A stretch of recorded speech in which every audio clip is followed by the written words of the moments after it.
Halo, salam sejahtera untuk kita semua. Apa kabar? Jadi hari ini kita akan bahas mengenai bagaimana mempersiapkan anak dalam perjalanan. Apa sih yang harus disiapkan selama perjalanan ini? Apalagi kalau yang punya anak kebutuhan khusus. Sebenarnya bagaimana kita mempersiapkan liburan? Yaitu tergantung tipe orang tuanya juga sih. Ada yang tipe backpackers, ada tipe yang full prepared. So, jadi semuanya disiapin. Kayak saya mah dari A sampai Z disiapin. Mau perginya kayak apa, semua udah saya siapin.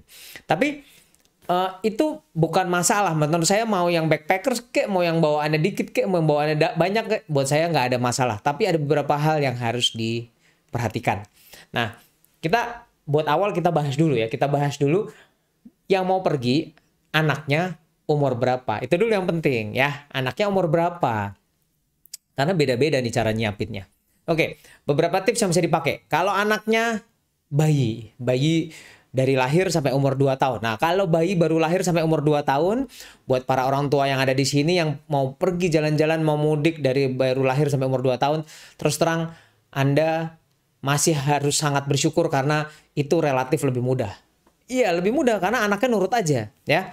Jadi teorinya kalau bawa anak usia baru lahir sampai umur 2 tahun memang bawaannya yang paling banyak karena segenjeng-genjeng gitu. Tapi sebetulnya yang paling mudah. Kenapa? Karena mereka mau kemana aja ikut. Prinsipnya sederhana. Buat suasananya dan lingkungannya senyaman mungkin, ya. Senyaman dan seaman mungkin. Itu aja beres. Tuh.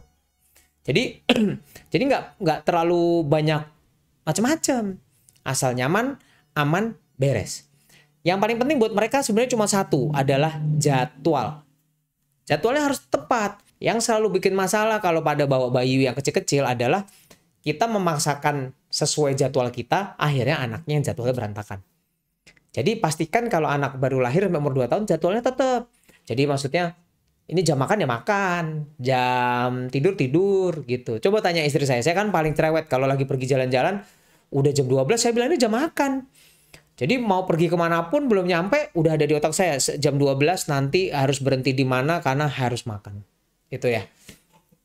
Jadi jadwal sangat penting. Nah, baru bawa mainan, buku, apalah pokoknya yang mudah dibawa dan mudah dimainkan selama dalam perjalanan membuat anaknya jadi nyaman. Itu untuk anak umur di bawah 2 tahun. Jadi agak lebih santai. Nah, sekarang gimana kalau yang balita? Nah, ini yang agak-agak udah mulai challenging juga. Nah, kalau anak balita jadi di bawah 5 tahun, sebaiknya untuk menyenangkan mereka, mereka harus terlibat dalam perjalanannya. Nah, gitu. Jadi bukan perencanaan, terlibat dalam perjalanannya. Terlibat dalam perjalanan maksudnya gini. Kalau anak umur 2 tahun sampai 5 tahun tuh kita yang harus aktif. Lihat tuh ada yang bagus, lihat ada yang seru gitu. Buat beberapa orang itu gampang. Udah biasa dok begitu. Oke, betul. Tapi buat beberapa orang nggak gampang loh begitu. Ya, jadi lebih enjoy. Lebih enjoy bagaimana kita membuat mereka tertarik dengan lingkungannya dan harus kita memberikan waktu untuk main sama mereka. Jadi kita harus ada waktu untuk main sama mereka dalam perjalanan loh. Ya, kalau yang anak umur di bawah 2 tahun kadang-kadang kita kasih mainan main sibuk sendiri. Tapi kalau yang 2 sampai 5 tahun enggak. Kita yang harus sibuk main sama mereka dan kita harus buat mereka tertarik dengan lingkungannya atau dengan permainannya. Nah, jangan lupa sih tetap istirahatnya penting dan tidurnya harus penting juga. Nah, kalau anak usia sekolah ya yang 5 tahun ke atas lah, SD, SMP, remaja tuh ya, yang SMA hampir sama nih. Dari SD sampai SMA, bagaimana cara ngajak mereka jalan adalah mereka harus ikut dalam perencanaan. Jadi rencana yang dibuat dalam perjalanan itu sebetulnya adalah rencana yang mereka juga udah rencanakan. Jadi mereka tahu. Mereka ikut bertanggung jawab. Oh iya kita mau pergi sini. Nanti papa nanti berenang ya pak gitu tuh. Ya kayak gitu. Kelihatannya simple, tapi itu ternyata penting. Membuat mereka merasa dihargai. Tapi sampai sana ya ditepatin. Jangan ya nanti ya gitu terus. Gak jadi. Jadi tepatin janjinya. Nah bedanya anak yang SD yang pada usia sekolah SD sama yang remaja apa bedanya? Nah bedanya yang remaja mereka namanya juga ABG ya. Mereka suka pengen yang sendiri-sendiri. Jadi mereka suka pengen jalan sendiri gitu. Nah itu yang kita harus ada trik untuk membuat mereka bisa dihargai untuk jalan sendiri. Biasanya kita cari tempat yang aman. Kalau mereka mau jalan sendiri dan sebaiknya mereka bisa menghubungi kita kalau ada apa-apa. Tapi ya pastikan dulu aman dong ya, jangan dibiarin sendiri terus nggak jelas gitu. Oke, itu tadi jadi bagaimana trik untuk pergi. Nomor satu, mau perginya sama anak umur berapa. Kedua, perginya naik apa, ya kan? Perginya naik apa? Pergi naik pesawat sama naik mobil beda loh. Buat yang naik kapal saya nggak membuat di sini, tapi harusnya nggak terlalu jauh ya bedanya dengan kendaraan lain. Nah sekarang yang untuk naik mobil dulu. Kalau untuk naik mobil, sebenarnya apa aja sih yang harus dipersiapkan? Ada beberapa tips yang harus dipastikan Anda harus jalanin kalau naik mobil. Mau kondisinya apapun, mau kondisinya anaknya dengan kebutuhan khusus kayak atau enggak. Nomor satu, pastikan setiap penumpang, pastikan semua anak, pastikan semua yang ikut itu pakai sabuk pengaman. Oke, jadi pastikan pakai sabuk pengaman. Udah beberapa kali kejadian masalahnya adalah nggak pakai sabuk pengaman pada saat rem mendadak, yang di belakang malah terjadi masalah. Ya, jadi pastikan semuanya pakai sabuk pengaman. Kalau perlu anaknya memakai kursi mobil yang sesuai. Nah, terus selalu gunakan kursi mobil untuk bayi dan anak kecil. Jadi jangan lupa pakai car seat. Istilahnya car seat lah ya orang taunya. Kalau dibilang kursi mobil bingung. Pakai car seat untuk anak yang kecil-kecil ya. Jadi bahkan kalau di bawah 2 tahun car seat, di atas 2 tahun udah mulai ada tuh yang kayak tempat duduk anak yang lebih gede. Di atas 6 tahun udah mulai tuh yang biasa senderannya bisa dihilangin, tapi tempat duduknya juga bisa dibuat ditinggiin gitu ya. Nah, jadi dan pastikan walaupun memakai car seat lah, mau pakai yang tambahan, kursi tambahan, selalu gunakan sabuk pengaman. Itu yang paling penting sih kalau naik mobil. Pakai sabuk pengaman. Nah, anjurannya di bawah umur 13 tahun sebaiknya duduk di belakang. Ingat, yang di bawah umur 13 tahun sebaiknya duduk di belakang.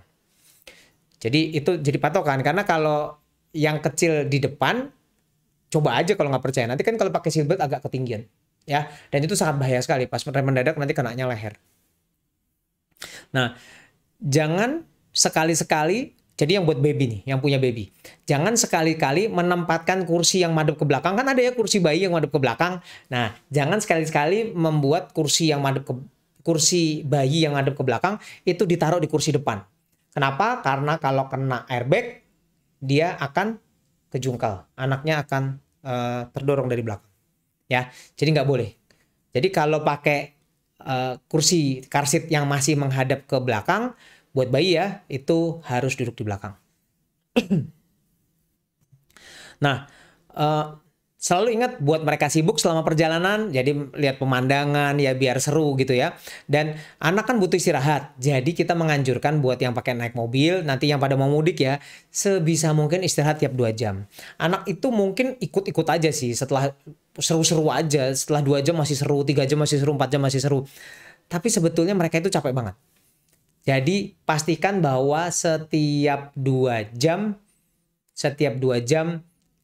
turun, berhenti, rest area ya, karena anak juga butuh istirahat. Itu yang selalu ditanya, kuat nggak ya dok, anak saya kuat nggak ya dok? Kuat kalau berhenti. Dan satu lagi tipsnya, jangan tinggalkan anak di mobil. Jadi kalau Anda mau pipis tapi nggak, orang tuanya pada mau pipis, anaknya ajak semua. Jangan tinggalkan anak di mobil, karena walaupun pakai AC, kalau nggak sengaja anaknya matiin dan nggak bisa nyalain lagi, itu bisa udaranya panas sekali, oksigennya nggak ada, sehingga bisa ngalamin masalah. Jadi itu buat yang naik mobil. Nah sekarang gimana kalau buat yang naik pesawat? Ini tadi ada yang pertanyaan yang bagus sebetulnya. Jadi sebenarnya umur berapa sih bisa naik pesawat? Sebetulnya ya secara teori, umur berapa boleh naik pesawat? Umur 1 bulan itu ternyata boleh naik pesawat 1 jam. Umur 1 bulan boleh 1 jam, 2 bulan boleh 2 jam, di atas 2 bulan bebas. Jadi sebenarnya kalau naik pesawat umur 2 tahun, wah itu mau udah bebas banget sih, udah kayak biasa aja. Karena sebenarnya yang perlu hati-hati yang tadi, yang baby-baby kecil ya. Jadi kalau naik pesawat itu umur 1 bulan boleh 1 jam, umur 2 bulan boleh 2 jam. Ada beberapa maskapai yang membolehkan umur 2 bulan boleh kemana aja. Tapi sebetulnya udah nggak perlu takut. Di atas 2 bulan anaknya sudah siap. Nah sekarang kalau tipsnya kalau naik pesawat gimana? Tadi kan udah naik mobil ya. Oke, sekarang yang naik pesawat. By the way, yang buat kebutuhan khusus sabar. Nanti di abis ini saya akan bahas bagaimana sih menghadapi yang kebutuhan khusus dan bagaimana pengalaman saya dulu ngadepin anak saya yang kebutuhan khusus yang GERD. Anak saya GERD berat. Ya. Nah, kalau naik pesawat. Naik pesawat nih begini nih, kalau mau siapin naik pesawat, nomor satu yang harus dilakukan adalah pastikan Anda punya waktu yang cukup. Jadi yang mau mudik naik pesawat nanti, pastiin punya waktu yang cukup. Cukup buat apa? Cukup buat check-in. Nah, kalau yang buat jalan-jalan apa? Mau keluar negeri? Cukup buat lewat imigrasi. Kan cuma lewat doang. Oh, tidak begitu. Kalau lagi liburan, yang mau check-in, yang mau lewat imigrasi, panjang bener. Kalau yang udah biasa naik pesawat pasti udah tahu ya bahwa kita dianjurkan 2 jam sebelum keberangkatan sudah sampai di bandara. Itu ada tujuannya, terutama buat yang bawa anak. Saya tahu di sini ada yang spesialis mepet dan itu saya selama membawa anak saya nggak pernah begitu. Soalnya saya tahu banget banyak waktu yang kita butuhin. Nanti percaya deh, lagi udah mepet-mepet nih, ayo nih udah dipanggil. Tiba-tiba nanti bilang, Pah, mau pup, dah langsung deh kita pusing. Udah dipanggil, mau BAB. Belum lagi yang paling pusing kalau udah pesawatnya udah mau berangkat atau udah minta BAB. Ya, jadi percaya deh, Anda butuh waktu lebih buat di bandara. Kalau Anda punya waktunya banyak, sisanya banyak ya udahlah di bandara kan banyak yang bisa dilihat-lihat, jalan-jalan kayak lihat apa kayak yang jualan juga banyak. Ya, jadi nggak perlu takut di bandara banyak kegiatan, nggak usah takut. Tapi pastikan Anda punya waktu yang cukup untuk melewati check-in, counter check-in, dan yang pasti melewati imigrasi kalau keluar negeri. Untuk membawa anak gak gampang ya. Nah, terus pakai sepatu atau baju yang gampang, karena nanti mereka minta pasti di pesawat lah, lagi nunggu Pak minta pipis. Ya yang gampang lah ya. Misalnya sepatu jangan pakai yang ada tali sepatunya tinggal buka tutup aja. Nanti di jalan lagi lari-lari, tali sepatunya lepas lagi, minta diikat lagi. Waduh, udah PR banget. Ya, jadi pakai yang sesimpel mungkin. Nah, kalau memang benar kira-kira takut kedinginan, lebih baik memakai jaket daripada dari awal udah pakai baju berlapis-lapis yang tebel-tebel. Karena atau malah baju yang tebel sekali. Karena kalau udah baju tebel banget, taunya kepanasan bingung. Karena saya tahu banget ada beberapa maskapai, saya nggak bilang maskapainya, ada beberapa maskapai yang bisa dia membuat yang bisa bukan membuat sih. Pada keadaan tertentu pesawatnya nggak berangkat, tetap parkir, nggak jalan, tapi AC-nya nggak dinyalain. Nah itu PR banget, saya udah pernah ngalamin soalnya.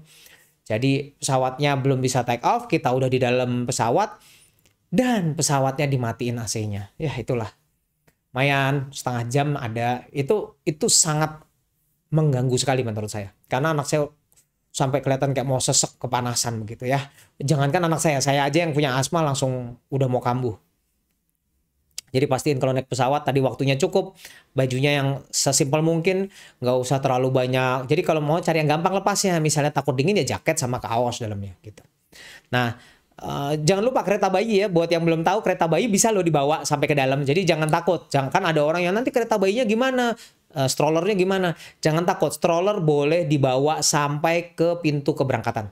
Ya, buat info aja yang mungkin belum tahu. Stroller bisa dibawa sampai ke pintu keberangkatan. Nanti di sana titip aja, bilang, Mbak ini pas lagi mau masuk ke pesawat, nanti bilang ini saya mau titip. Nanti akan dimasukkan bagasi dan begitu Anda mendarat langsung dikasih ke Anda lagi.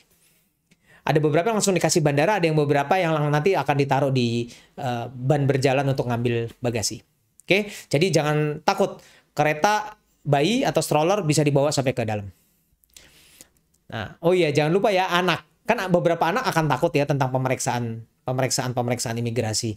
Nah, pastiin orang tua udah ajarin dulu ya, pakai buku bergambar lah sebelum berangkat nih, kasih tahu bahwa oh kalau naik pesawat tuh nanti ada periksa gini loh. Ada loh video-video yang begitu yang bagus-bagus tentang nerangin tentang di pesawat ngapain. Boleh loh dikenalin. Dan untuk saat ini tolong ingatkan anak-anak Anda, jangan bercanda yang berlebihan, misalnya bilang dia bawa bom lah, nanti saya ledakin lah, yang begitu jangan ya. Jangan bercandaan yang begitu dan orang tuanya jangan kasih contoh.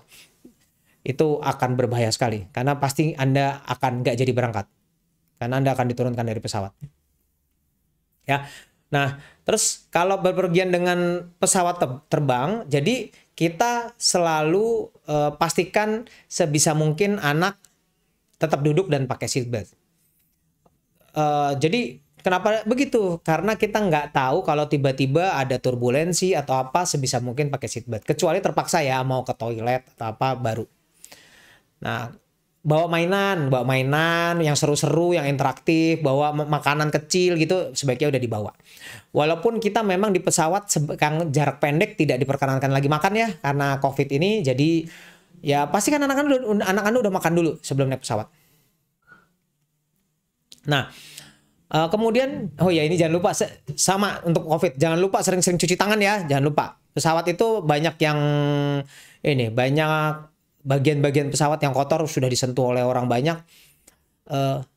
Terus kemudian, oh ya, ini satu tips yang saya pernah pakai dan ternyata berguna sekali. Memang butuh biaya. Anak di bawah 2 tahun, berdasarkan peraturan internasional, anak umur di bawah 2 tahun itu kalau naik pesawat boleh dipangku, ya kan? Jadi yang udah pernah naik pesawat pasti tahu. Kalau di bawah 2 tahun boleh dipangku.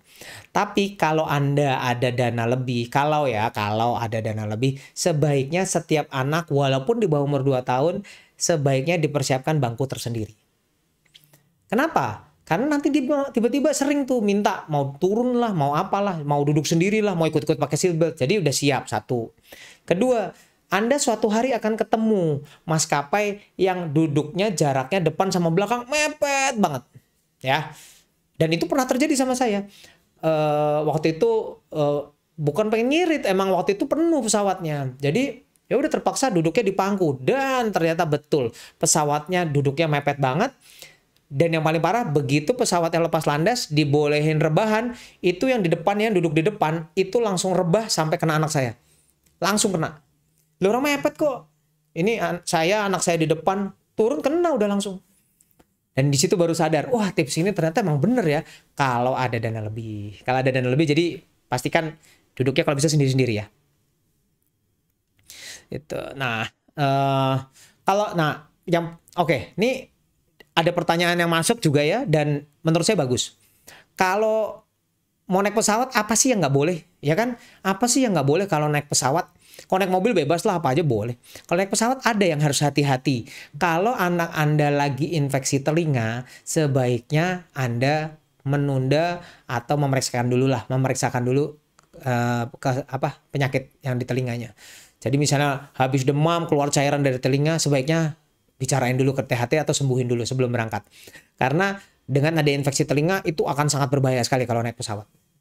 Jadi kalau ada infeksi telinga, teorinya sih kelainan jantung bawaan, sakit paru-paru kronis misalnya asma, sebaiknya dikonsultasikan dulu. Walaupun pengalaman sih yang mungkin yang paling masalah sih yang telinga ya, gitu. Tapi kalau asma biasanya nggak ada terlalu masalah. Itu tips berpergian dengan berpergian dengan pesawat. Oke, kita coba lihat-lihat pertanyaannya. Sebenarnya pertanyaan ada yang banyak yang sudah masuk bahkan sebelum Instagram Live ini dijalanin sih.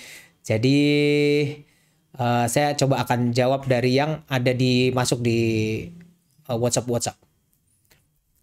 Dok, kalau perjalanan 7 jam naik mobil pribadi ada tipsnya nggak? Wah, itu nanti deh saya bagiin perjalanan saya kemarin ke Semarang yang akhirnya pas pulang akhirnya 12 jam.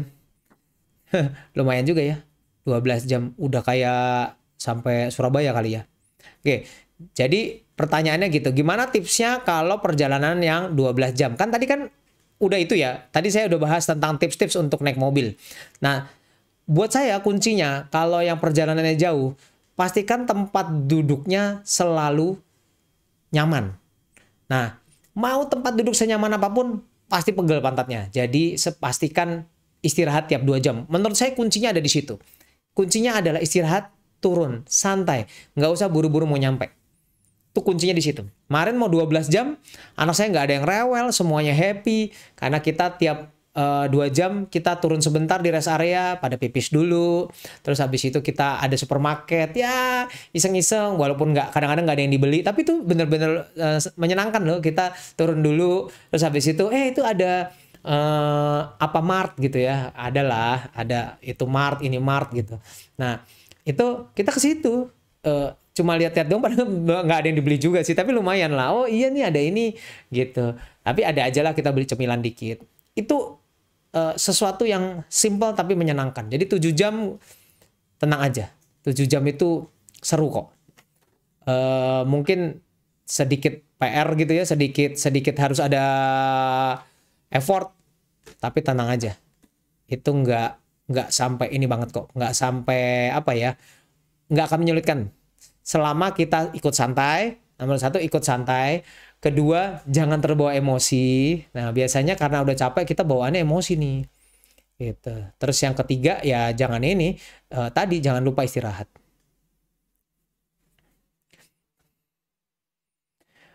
Wih, nah ini ada yang nanya nih, kalau naik motor gimana? Waduh, saya belum nggak bikin tuh ya.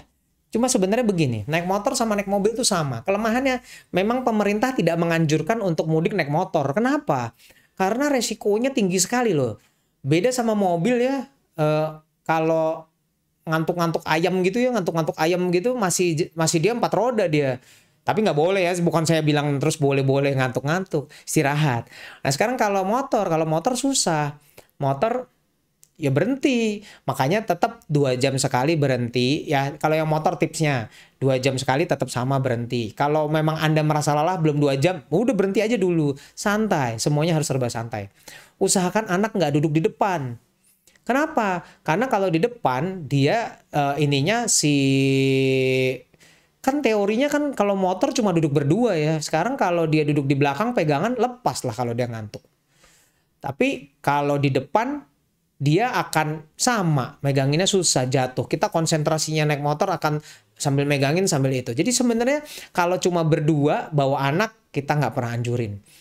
Kalau bertiga gimana? Ya saya juga nggak nganjurin sih bertiga naik motor karena emang nggak boleh. Tapi kalau Anda terpaksa lakuin dan Anda sama polisi dibiarin aja lewat, ya saya selalu bilang anak tetap jangan di depan. Kalau memang Anda bisa jalan seperti itu, anaknya harusnya di tengah. Dan pastikan istirahat, pipisnya cukup, minumnya cukup, makannya cukup, tiap 2 jam istirahat. Ya. Nah, sekarang pertanyaannya, wih ini ada yang ini nih, ada yang nanya, dok, maaf dok, telat.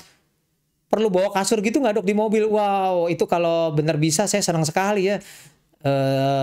Saya kemarin nggak sempat sama sekali tuh terpikir bawa kasur. Tapi sebenarnya gini, jadi mobil itu memang kan tadi kan saya udah bahas ya bahwa mobil itu selama perjalanan harus pakai seat belt. Ingat nggak tadi ya di depan saya bilang mobil pakai seat belt. Jadi sebenarnya memodifikasi mobil di belakang, terus abis itu semuanya dalam bentuk kasur, semua duduk di situ bersila di situ pakai kasur, itu sangat tidak dianjurkan. Karena ya kalau pakai kasur gimana mau pakai seat belt, ya kan? Nggak mungkin. Jadi kalau ditanya boleh nggak pakai kasur? Jawabannya minta maaf nggak bisa karena semua harus pakai seat belt. Tapi misalnya orangnya cuma 4 duduk di bagian depan sama bagian tengah, terus yang di belakang dikasih kasur, boleh nggak? Ya boleh aja sih kalau Anda tiba-tiba Anda istirahat tiap 2 jam, 2 jam sekali mau istirahat dulu deh. Terus Anda mau taruh anak Anda dulu di kasur di belakang ya boleh. Cuman saya lagi terbayang aja ya mobilnya segede apa sih? Itu kopernya di mana? Kalau bagian depan duduk, bagian tengah duduk, terus bagian belakang kasur, lah kopernya di mana? Di atas. Ya boleh aja, tapi hati-hati ya, koper di atas resikonya juga cukup tinggi. Makanya apa perlu bawa kasur? Ya boleh, tapi bukan untuk tidur sepanjang perjalanan. Kalau perjalanan ya harus duduk di car seat, pakai seat belt, dan kalau terpaksa di pangku boleh. Tapi ya pastikan yang memangku pakai seat belt dan aman megangnya. Cuma kita tetap bisa bilang sebaiknya sih sebaiknya nggak di pangku. Sebaiknya tetap duduk di car seat. Kalau yang udah gede boleh duduk biasa pakai seat belt. Kalau udah rewel ya udah, ayo berhenti pakai rest area. Dah, main deh dulu sebentar. Ntar balik lagi udah seger. Nah, terus sekarang ini nih yang penting nih. Sekarang kita masuk yang udah mulai lebih penting. Belum yang kebutuhan khusus. Yang kebutuhan khusus santai dulu ya. Sekarang buat yang mau keluar negeri, saya tahu kita banyak kan mau mudik, tapi ada beberapa orang yang mau keluar negeri dong. Adalah. Nah, yang mau keluar negeri apa dong yang harus disiapin? Karena mau keluar negeri ini nggak gampang. Tadi sih udah sedikit dibahas ya pas naik pesawat. Jangan lupa waktunya segala macam. Tapi saya mau bahas tentang pergi ke luar negeri, apa yang harus Anda siapkan? Nah, ini harus Anda siapkan jauh-jauh. Makanya kenapa saya Instagram Live-nya hari ini, bukan nanti aja pas mau libur. Karena Anda harus siapkan jauh-jauh. Nomor 1, negara mana Anda mau tuju? kalau mau keluar negeri. Kenapa? Karena imunisasinya berbeda-beda. Jadi ada imunisasi-imunisasi yang harus dilakukan sebelum Anda ke luar negeri. Misalnya kalau ke Afrika ada yellow fever, gitu-gitu dong. Kita nggak ada vaksin yellow fever di Indonesia. Tapi kalau Anda mau ke sana, yellow fever. Kalau mau naik haji, jangan lupa ada vaksin itu meningokok yang buat meningitis 2 tahun ke atas ya. Ada, bukan yang pneumokokus yang biasa kita kasih, lain. Ya, tuh.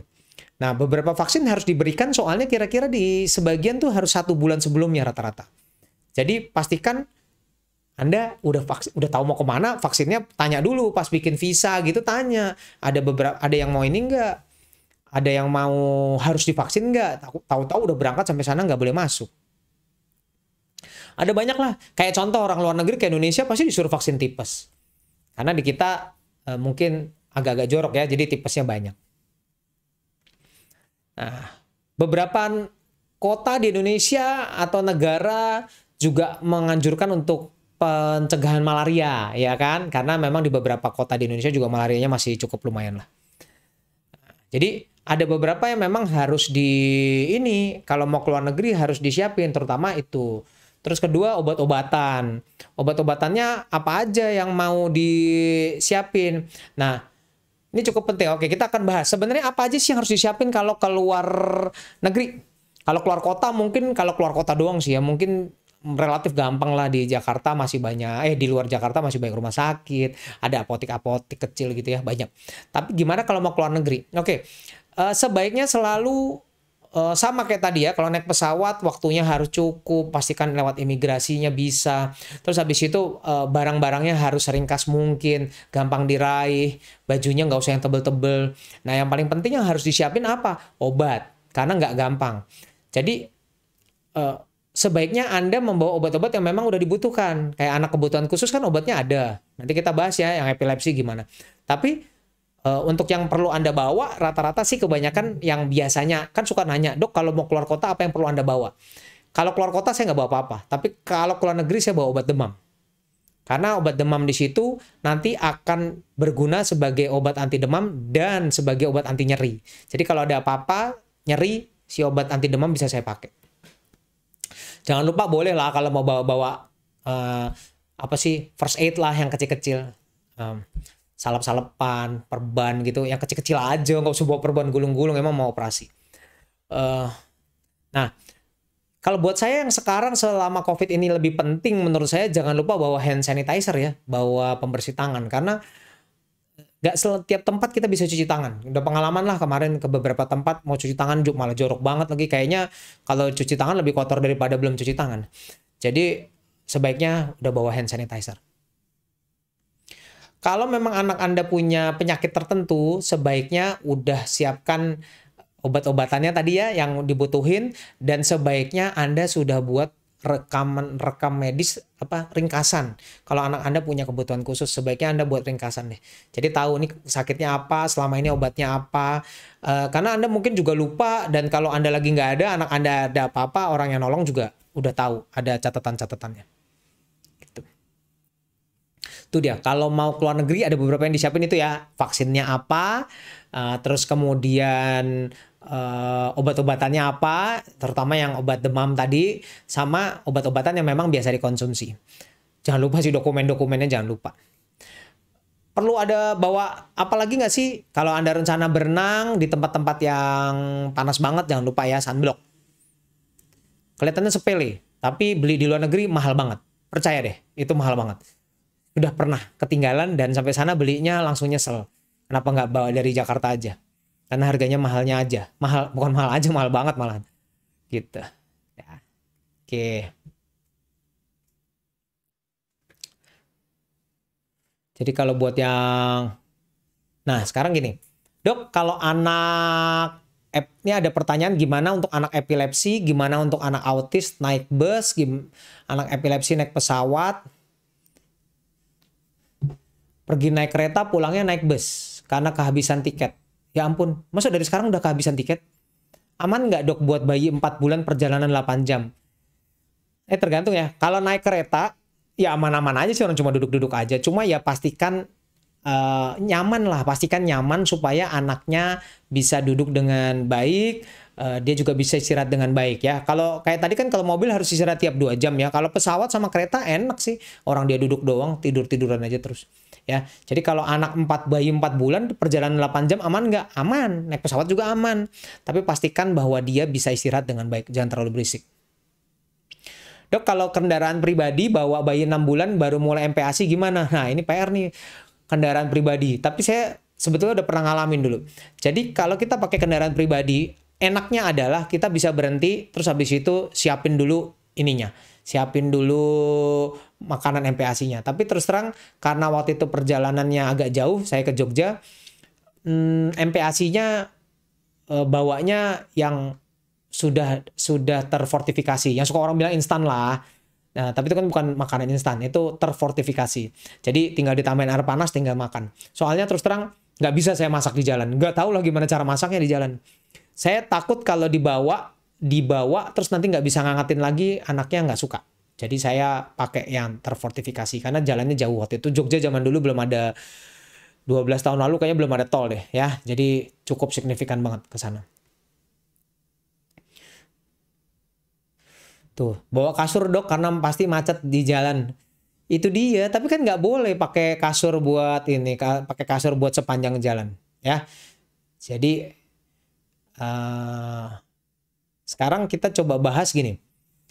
Tadi pertanyaannya, dok kalau epilepsi gimana? Oke, kita bahas ya yang buat kebutuhan khusus. Ini baru nih agak challenging nih, karena memang anak-anak yang seperti ini butuh persiapan khusus. Nah, untuk anak yang epilepsi, gimana caranya supaya bisa perjalanannya aman dan nyaman dan menyenangkan? Yang pasti menyenangkan dong, namanya juga mau jalan-jalan. Nah, pastikan kalau Anda gini, nomor satu kalau punya anak kebutuhan khusus, nomor satu kita sebagai orang tua bukannya panikan. Yang penting adalah kita harus siapkan semuanya dengan baik dan kita sudah harus atur. Ini jadwalnya mau ngapain.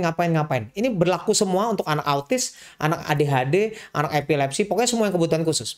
Pastikan Anda tahu jadwalnya kemana. Minta maaf yang buat para backpackers yang biasa mudanya pergi ngasal kemana aja. Begitu Anda punya anak, dan kalau anak Anda kebutuhan khusus, itu nggak bisa dilakukan lagi. Akan sangat sulit sekali. Jadi Anda harus lakukan perencanaan perjalanan. Dan kalau rencananya kira-kira akan di daerah terpencil, Anda harus sudah mulai cari info di mana rumah sakit terdekat, adakah dokter yang terdekat, misalnya kayak epilepsi, ada nggak dokter saraf anak yang terdekat? Gitu ya. Kedua, kontrol ke dokter yang biasa nanganin Anda. Misalnya selama ini epilepsi, kontrol. Tanyakan, obatnya kira-kira cukup nggak? Terus habis itu obatnya yang mau dibawa kemana aja? Butuh surat nggak buat bawa obatnya? Misalnya kayak bawa diazepam yang dari pantat, beberapa negara minta surat soalnya. Anda pusing juga kalau udah bawa, tiba-tiba sampai di bandara suruh buang. Terus kalau kejang di jalan, langsung kepala kita pusing semua. Ya, jadi datang ke dokternya, pastikan perlu nggak surat-surat. Kalau perlu nanti dibuatkan. Dan obat-obatan ada beberapa negara yang meminta obat-obatan harus ada suratnya, terutama obat-obat kejang karena itu kan obat-obat keras lah istilahnya ya. Jadi pastikan datang ke dokter lagi, tanyakan dosisnya udah cukup belum, perlu surat nggak untuk bawa ke sana, bukan surat untuk naik pesawat. Naik pesawat mah oke aja, surat untuk membawa obat menembus ke negara lain mestinya. Kalau cuma di Jakarta ya, cuma di Indonesia aja sih aman aja lah. Terus habis itu nah, berikutnya, kalau seperti tadi yang saya bilang, vaksinnya gimana? Oke nggak vaksinnya? Nah, yang paling penting adalah apakah aman nggak kalau pergi ke luar negeri itu, gini, kita udah siapin semuanya, tapi pertanyaan berikutnya kan, kita udah tahu nih rumah sakitnya di mana. Oh, kalau kejang ada di sini. Kalau kejang di sana ada dokter saraf anak apa. Oh, saya udah siapin surat segala macam. Oke, pertanyaan berikutnya kita udah siapin dengan baik semua. Pertanyaan berikutnya, ada kemungkinan kambuh nggak? Ya kan? Kalau epilepsi pasti nanya gitu. Ada kemungkinan kambuh atau enggak?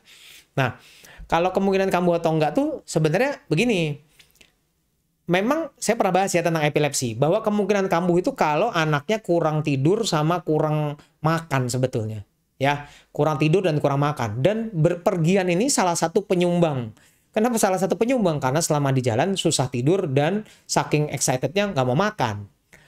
Iya dong, ya kan? Itu yang sering terjadi. Jadi makanya kenapa sih sering kambuh kalau epilepsi di jalan? Ya itu dia. Karena dia di jalan mau tidur, geruduk lagi bangun. Makanya kalau udah tahu dia susah tidur, istirahat dulu.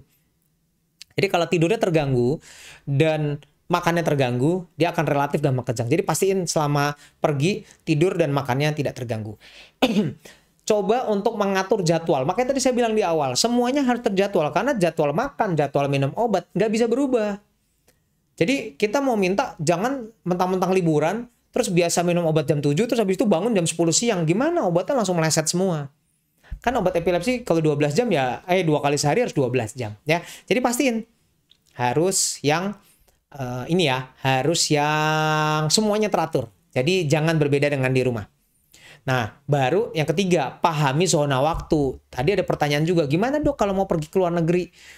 Kalau yang pergi ke luar negerinya perbedaan jamnya jauh banget gitu ya, ke Amerika 11-12 jam, itu gampang. Kalau 12 jam mah tinggal dibalik aja, yang pagi minum malam, malam minum pagi. It's okay, gampang. Yang jadi masalah kalau yang cuma selisih 2-3 jam, 4 jam, itu yang selisihnya. Nah, gimana yang kayak begitu triknya? Triknya kalau memungkinkan ya, dari sebelum pergi mungkin di seminggu terakhir udah mulai dimundurin sedikit-dikit, dimundurin sejam-sejam. Tadinya 77. Nanti kalau dihitung misalnya mau pergi yang selisihnya 3 jam gitu ya. Terus kalau 77 di sana boleh nggak langsung 77-nya sana? Berarti 10-10-nya Jakarta. Ada banyak anak yang nggak apa-apa, ada beberapa anak yang akan kejang. Jadi sebaiknya udah mulai dimundurin seminggu terakhir, coba aja minumnya jam 88 atau 99. Jadi pas pindah ke sana udah nggak terlalu susah. Tuh ya. Nah, dan untuk anak yang epilepsi, ada titipan nih, ada titipan. Kalau mau pergi ke luar negeri, tolong dong beli asuransi kesehatan. Ya, beli asuransi kesehatan. Karena kalau Anda ada apa-apa di sana, Anda butuh biaya gede banget. Ya, jadi pastikan asuransi perjalanannya juga mengcover tentang epilepsi. Selain tadi nanya rumah sakitnya yang mana. Nah, obat-obatan juga udah mulai disiapin. Nanti tadi kan cuma nanya dulu obat-obatannya apa yang perlu dibawa. Nanti pas di perjalanan juga obat-obatannya pastikan Anda udah siapin, dipisahin. Jangan sampai obatnya banyak nih kejadian. Obatnya dibawa tapi di kopernya di bagasi. Terus naik pesawat, ya udahlah, nggak keminum obatnya. Jadi pastiin Anda udah tahu ini jalan nanti mau kemana, jam berapa. Semuanya udah disiapkan dengan baik. Kalau bisa di bagasi yang dijinjing aja deh, biar nggak terlalu susah. Tuh ya. Jadi kalau ditanya anak epilepsi kalau mau naik pesawat gimana? Intinya sebenarnya obat-obatannya mudah dijangkau, kayak diazepam yang dari pantat kalau lagi kejang, obat yang minum yang rutinnya harus dibawa.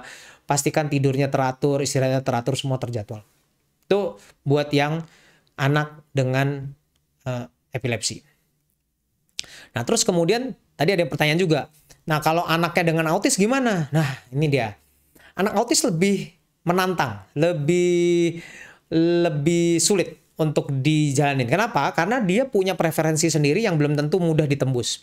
Oke, ini butuh persiapan agak lebih panjang kalau untuk anak autis. Nomor 1, ya kan mau jalan keluar kota kan, mau jalan keluar kota. Buat anak yang autis, nomor 1 yang harus Anda lakukan adalah berlatih menggunakan toilet umum. Nah, bingung kan? Kenapa? Karena anak autis itu kebanyakan jijian. Udahlah, kita tahu, ya kan? Jadi paling banyak jijian. Jadi berlatih dulu menggunakan toilet umum. Karena nanti di jalan, apalagi naik mobil ya, coba aja. Kan banyak rest area yang ya begitu. Jadi ya harus siap. Kalau pakai diapers gimana? Ya bisa aja sih, tapi kan pakai diapers akan membuat resiko ruam popok, terus kemudian bisa infeksi saluran kencing ya kalau ternyata dia sempat BAB kena kemaluan. Jadi ya latihan dulu menggunakan toilet umum. Nah, terus habis itu udah siapin latihan menggunakan dukungan gambar. Jadi gambar tuh maksudnya gini, dia nanti bisa tunjuk. Misalnya dia udah mulai tantrum nggak jelas, ditanya mau yang kenapa kamu, nanti bisa pakai gambar-gambar. Kita biasain kalau pipis nih gambar orang pipis misalnya, kalau mau BAB ada gambar kloset yang kayak gitu, ya. Jadi udah ada dukungan gambar sehingga mempermudah. Kadang-kadang begitu dia udah pengen pup, lihat kamar mandinya udah joroknya setengah mati, jangankan kamar mandinya joroknya, baunya udah sampai luar, itu bisa nggak jadi masuk dia. Dan dia akhirnya tantrum. Gimana caranya ngajak ngomong tantrum? Nah, itu dia pakai gambar. Ya. Bisa pakai petunjuk-petunjuk. Nah, dan pastikan emang semuanya terjadwal. Jadi makanya kita udah harus atur. Pastiin terjadwal. Udah ada plan A, plan B, plan C, plan D kalau punya anak autis. Jadi Kalau lagi nggak macet, kita berhenti di sini. Kalau ternyata macet, kita berhenti di sini. Kayak kemarin saya, walaupun anak saya nggak autis saja, udah tahu tuh. Kita pakai aplikasi di HP, udah tahu kan, wah ini bakal sampai Cikampek bakal macet. Persis di rest area sebelum Cikampek. Ayo semua, ini dulu, semuanya pipis dulu, beli minum, beli makan, semuanya ini dulu, udah oke, semua udah siap, yuk baru jalan. Bener kan? Ternyata untuk lewatin Cikampek Jakarta aja kemarin saya 5 jam, 6 jam sendiri. Ya, jadi separuh perjalanan saya cuma dari Cikampek ke Jakarta.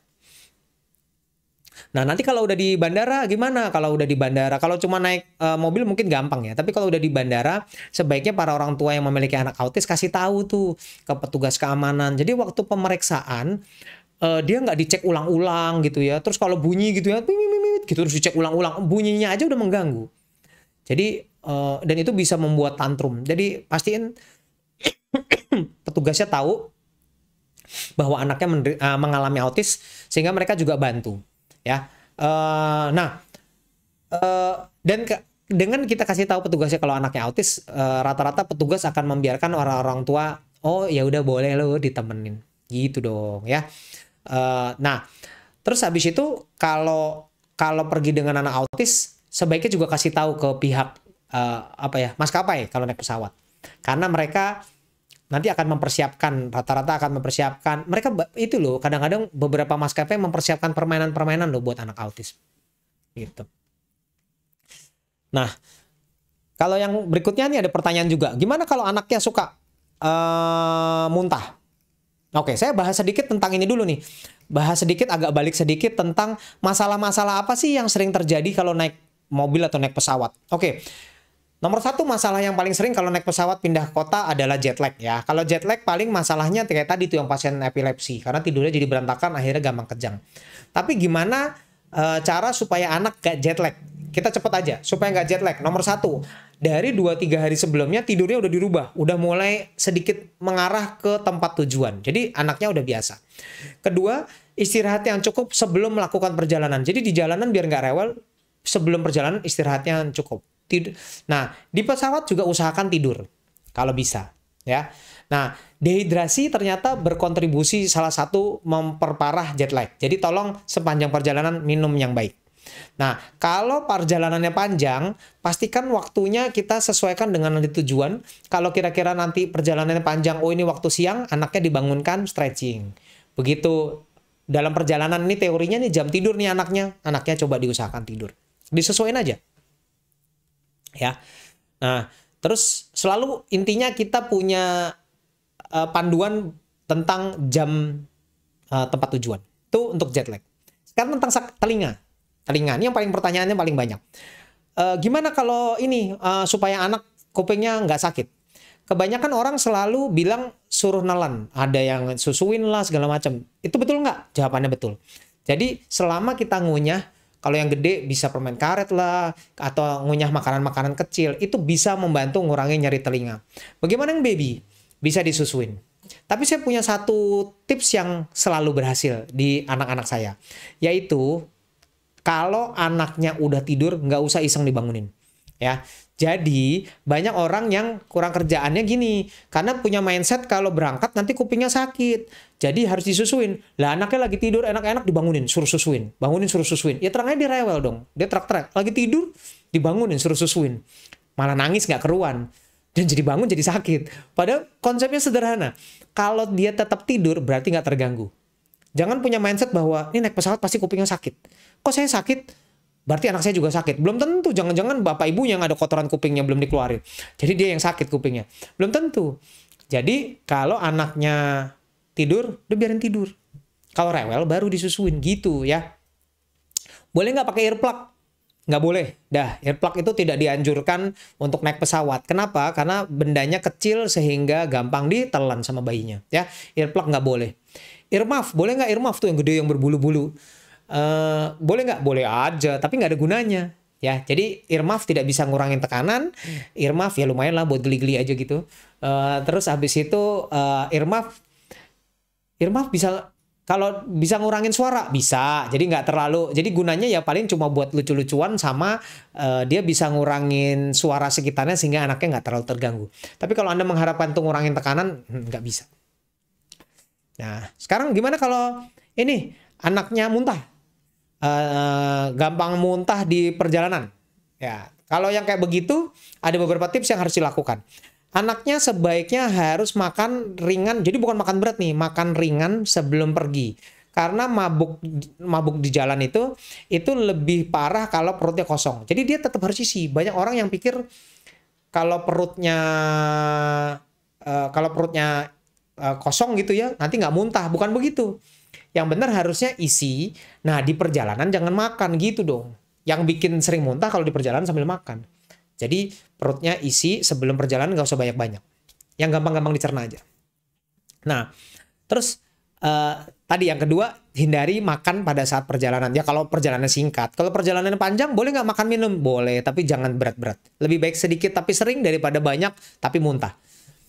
Nah, terus kemudian kalau anak Anda terus akhirnya benar-benar ngeluh mau muntah gimana?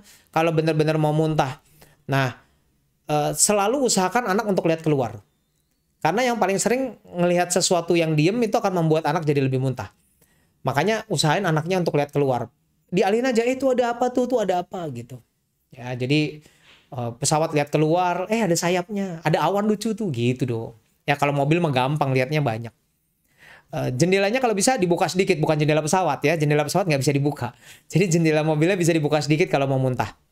Bisa juga dipakein senderan kepala biar nggak miring-miring. Kalau miring-miring tambah mau muntah gitu. Dan kalau udah terpaksa berhenti. Dan nah oke. Saya mau bagi sedikit tentang GERD.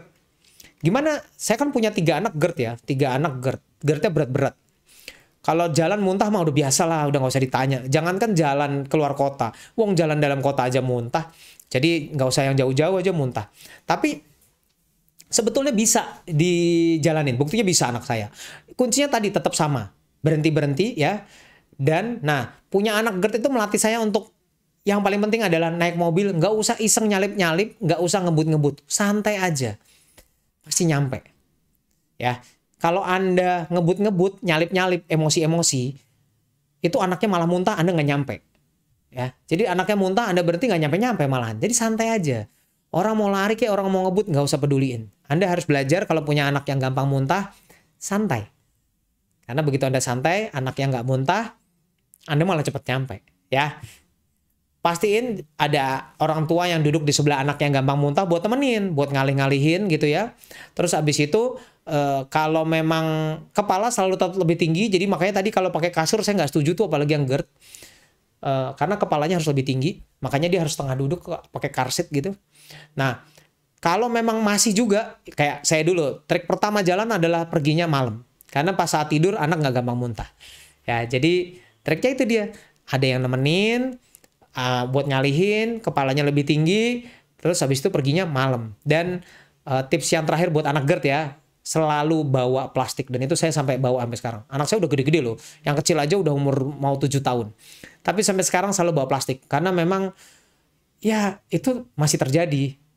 Entah gimana, saya udah nyetir alus-alus, di depan saya ngerem-ngerem mendadak mulu. Akhirnya kena juga.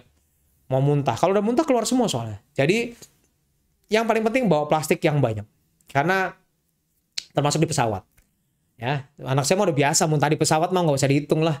Untungnya belum di blacklist sama pesawat, sama maskapai. Jadi udah kayaknya tiap naik pesawat anak saya muntah semua deh. Udah pernah, 3-3 udah pernah. Jadi pakai plastik, udah siap. Jadi mereka udah kelihatan udah nggak enak, saya udah buka.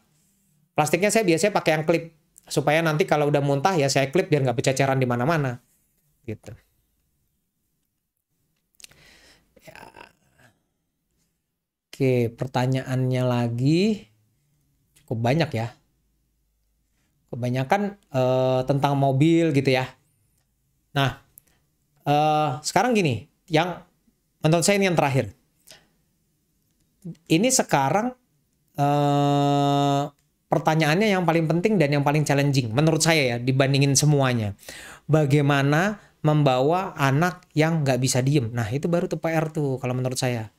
Jadi gimana membawa anak yang nggak bisa diem atau yang hiperaktif?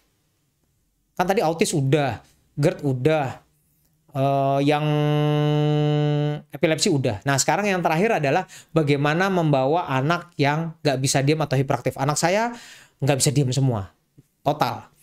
Saya tahu lah banyak anak yang juga nggak bisa diam. Nah, sekarang gimana kalau membawa anak yang nggak bisa diam? Nah, sebenarnya anak akan lebih tertarik. Nomor satu adalah kita harus siapin dulu dengan baik dan kita harus membuat anaknya tertarik dengan perjalanan. Kalau anaknya udah nggak tertarik, udahlah dia akan cari kerjaan isengnya nggak keruan. Jadi begitu udah tahu dia nggak tahu mau kemana gitu, dia bingung ini nggak nyampe gitu. Udah mulai dia kurang kerjaannya muncul. Jadi persiapkan perjalanan dengan baik, anaknya tolong kasih tahu mau kemana dan ngapain dan kenapa kok ke situ. Kalau perlu anaknya dikasih buat rencana. Kalau anak Anda memang hiperaktif dan pakai obat, jangan lupa lah siapin obat yang dibutuhin.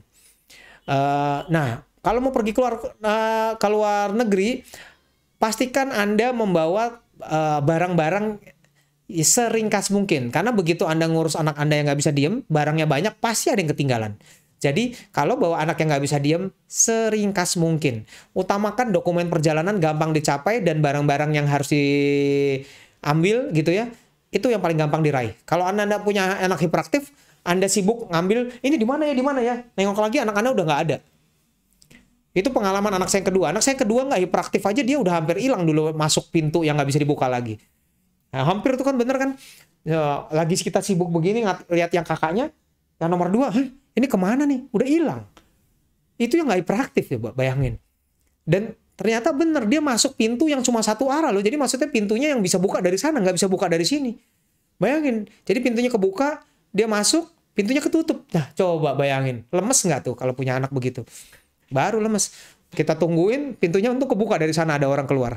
Baru anak saya nongol. Kalau nggak tahu sih saya juga. Dan itu di luar negeri. Nah, jadi bayangin. Di Jepang ya? Iya, kayaknya di Jepang deh. Jadi kebayang nggak terus saya suruh bahasa Jepang. Minta-minta tolong. Jadi pastikan Anda membawa semuanya gampang sehingga mata Anda nggak lepas. Pastikan kalau perlu tangan Anda ada di dekatnya anak itu terus. Jadi tahu kalau anaknya hilang. Ya, usahakan semuanya mudah dijangkau. Nah, pastikan sebelum berangkat anak udah tahu aturan-aturannya. Aturan mau pergi gini, misalnya di pesawat. Nanti di pesawat pakai seat belt loh, gitu dong. Jadi dipakai seat belt, pakai seat belt, terus abis itu ini kalau di pesawat nanti pakai seat belt, kalau enggak nanti kalau pesawatnya tiba-tiba turun mau miring kamu jatuh gitu dong ya. Jadi terangin, ada gambar-gambar gitu. Nah, jadi tahu aturannya di pesawat boleh ngapain, nggak boleh ngapain, udah tahu dia. Itu dia persiapannya. Nah, di jalan ngapain? Sekarang di jalannya kalau anak ADHD harus sibuk. Anda nggak bisa tidur. Jadi bawa permainan yang interaktif. Terus selalu diulang-ulang pedoman perjalanan tadi. Tuh inget ya pakai seat belt gitu. Jadi kalau dia udah nggak bisa diam lagi, ingetin lagi. Ingat kemarin apa? Kalau naik pesawat pakai seat belt, ya kan? Gitu. Naik mobil juga pakai seat belt. Ingetin lagi. Atau kalau lagi main, kita langsung alik. Dia udah mulai nggak tertarik. Fokusin lagi ke mainannya lagi. Udah kayak mulai ulet, kayak mulai gerak-gerak begitu, langsung kita bilang lagi, lihat nih mainannya. Ayo, sekarang giliran siapa? Gitu dong, ya. Mainannya interaktif dan menyenangkan. Dan ingat, waktu istirahat penting. Karena berbeda dengan anak lain kalau ngantuk, terus abis itu dia tidur, kalau anak hiperaktif, Anda coba lihat sendiri deh. Kalau dia mulai ngantuk, dia mulai capek, istirahatnya kurang, habis itu tambah nggak bisa diem. Ya, jadi hati-hati. Cari waktunya yang baik. Nah, cari kesempatan untuk bermain secara fisik. Di pesawat kan nggak bisa jalan-jalan. Nah, carinya kalau lagi transit. Kalau yang jauh ya. Atau pas lagi kayak tadi tuh. Kan saya bilang anak saya nggak bisa diem. Makanya naik mobil tiap 2 jam turun. Habis itu ke itulah Maret itu. Ya kan? Jadi kita turun cuma buat lihat-lihat, itu udah enjoy sekali tuh, udah rilis banget. Termasuk bapaknya sih, bapaknya juga udah capek kali ya. Jadi bisa jalan-jalan. Tuh, waktu fisik, termasuk di tempat transit di bandara ada transit, jalan-jalan keliling-keliling. Itu buat anak ADHD, itu udah paling berarti banget. Dan jangan malu untuk mengakui ke orang lain, bilang bahwa anak saya hiperaktif. Bilang aja. Jadi misalnya anaknya udah mulai teriak-teriak, bilang ke sebelah, maaf ya Bu, anak saya memang ada hiperaktif. Bilang aja gitu. Bukan untuk malu, bukan untuk pengumuman juga, tapi alangkah lebih baiknya kalau kita kasih tahu, siapa tahu orang di sebelah bisa membantu. Ya, by the way banyak loh yang bantu begitu. Kita aja sering bantuin kok. Dan kita juga sering dibantu kok. Anak-anak saya kan aktif banget. Nah, habis itu begitu sampai di tempatnya sana gimana? Nah, untuk hiperaktif, rutinitas tuh penting. Harus semuanya rutin. Anak hiperaktif tuh begitu lo keluar dari rutin, semuanya akan kacau hari itu. Jadi pastiin rutin. Jam segini makan, jam segini tidur, jam segini main, kita pergi jam segini sampai jam segini ya. Dan jangan lupa dong dipuji kalau kelakuannya bagus. Seringnya gitu, sibuk lupa. Main-main, kalau dia salah langsung dimarahin. Kalau dia baik nggak dipuji. Jangan sampai begitu. Selalu dipuji kalau dia berkelakuan baik. Dan kalau memang Anda pergi, ini kan mudik ya. Kalau Anda emang pergi ke keluarga Anda yang lain, kalau perlu sebelum sampai sana Anda kasih tahu loh ke keluarga, anak saya udah didiagnosa hiperaktif loh gitu. Jadi ya nanti ada beberapa hal yang mungkin akan bisa mengganggu, tapi kita udah coba kok, anaknya udah bisa kita atasin gitu ya, kita kasih tahu. Nah, itu dia tips buat anak hiperaktif. Kelihatannya udah cukup banyak loh tips-tipsnya. Mudah-mudahan itu ini sekali ya, membantu sekali. Ini ada yang nanya, kalau naik pesawat pusernya dipasangin plester gitu. Itu mah nggak ada ngaruhnya kali ya, biar nggak masuk angin dipasangin plester. Ya nggak ada ngaruhnya lah. Karena emang, enggak, pertanyaan saya emang kalau naik mobil biar nggak muntah, kalau naik pesawat biar nggak masuk angin. Enggak, pertanyaan saya itu kan udel nggak ada lubangnya. Terus kalau ditutup juga jadi apaan gitu, emang udaranya masuk lewat situ. Nggak ngaruh lah, itu kepercayaan aja. Oh iya, ini pertanyaannya keren-keren loh. Ini ada yang kalau autis tapi di mobil diem. Oke, senang dong ya kalau di mobil dia diem. Kalau CP dan epilepsi tadi saya udah jelasin. Kalau CP sih nggak ada perbedaannya. Tapi jangan lupa kalau ada obat disiapin dengan baik. Ini pertanyaan keren nih. Berapa kali dalam sehari kita sanitasi kamar ya dok? Karena saat mudik cenderung kamar rame-rame. Nah, pertanyaan saya, kalau bukan masalah kamar disanitasi, lah kalau dia lagi rame-rame, terus dia buka tutup maskernya gimana ya? Buka tutup maskernya. Kalau Anda sanitasi tiap hari, tapi ketemu keluarga rame-rame Anda nggak pakai masker gitu dan nggak tahu statusnya COVID-nya, ya sama aja sih sebenarnya.